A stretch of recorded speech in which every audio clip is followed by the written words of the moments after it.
আমরা অনেকেই professional image তৈরি করতে চাই, এবং এই ইমেজ তৈরি করতে গিয়ে যেই সমস্যাটা আসলে ফেস করি সেটা হচ্ছে ব্যাকগ্রাউন্ড রিমুভ করা। এবং ব্যাকগ্রাউন্ড রিমুভ করার পরে ইমেজে যে মেইন রেজুলেশনটা ছিল সেটা নষ্ট হয়ে যায়। আবার আমরা যখন অনেক ডিজাইন করার সময় ডিজাইনের ব্যাকগ্রাউন্ডে যে কালার, অবজেক্ট, এগুলোকে রিমুভ করা, এগুলোকে রিপ্লেস করা, সো এটা করতে গিয়ে আমরা অনেক প্রবলেম ফেস করি। ফ্রি যে টুলসগুলো আছে এইগুলোর সাহায্যে এটা করা একটু ডিফিকাল্ট, বাট ক্যানভা তাদের নতুন একটা ফিচার নিয়ে আসছে। চলুন ভিডিওটা তাহলে শুরু করা যাক। এই ব্রাউজারে গিয়ে সার্চ করবেন ক্যানভা। আপনার যদি লগ ইন করা না থাকে সেক্ষেত্রে আপনি নতুন করে লগ ইন করে নিতে হবে। তখন ক্যানভার যে ইন্টারফেস আছে এটা ওপেন হওয়ার পরে আপনি এখানে অনেকগুলো টুলস দেখতে পারবেন। এর ভিতর থেকে নতুন একটা টুলস আছে যেটা ক্যানভা নতুন ইন্টিগ্রেট করছে, সেটা হলো ম্যাজিক লেয়ার।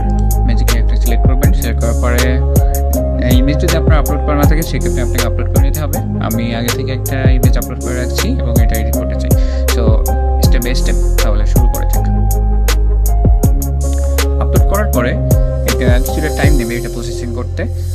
প্রসেসিং হয়ে গেলে দেন প্রত্যেকটা অবজেক্টই ইন্ডিভিজুয়ালি আলাদা হয়ে যাবে। কিছুটা সময় পরে এটা প্রত্যেকটা অবজেক্ট আলাদা আলাদা হয়ে গেছে। এখন আপনি চাইলে সবগুলোকে এডিট করতে পারেন, সবগুলোকে মুভ করাতে পারবেন। দেখেন ইচ অ্যান্ড এভরি অবজেক্ট এখানে এটা আলাদা আলাদা হয়ে গেছে।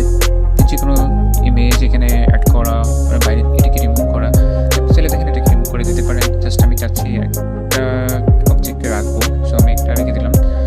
দেখেন এটা সহজে কিন্তু পসিবল। আবার আমি যদি চাই ব্যাকগ্রাউন্ডটাকে রিমুভ করবো, সো ফুল ব্যাকগ্রাউন্ডটাকে আমাকে সিলেক্ট করতে হবে। সিলেক্ট করার পরে আমি যদি এবার ক্লিক করি দেখা যাচ্ছে ফুল ব্যাকগ্রাউন্ডটা কিন্তু রিমুভ হয়ে গেছে। আস্তে আস্তে সবগুলোকে রিমুভ করা যাবে। এবং হচ্ছে চাচ্ছি যে প্রফেশনাল একটা হোয়াইট একটা ব্যাকগ্রাউন্ড আমি এখানে দিব। সো যেটা আমাদের প্রফেশনাল যে কোনো ইমেজ তৈরি করতে লাগে, আমি চাচ্ছি এখান থেকে কালারটা চেঞ্জ করবো।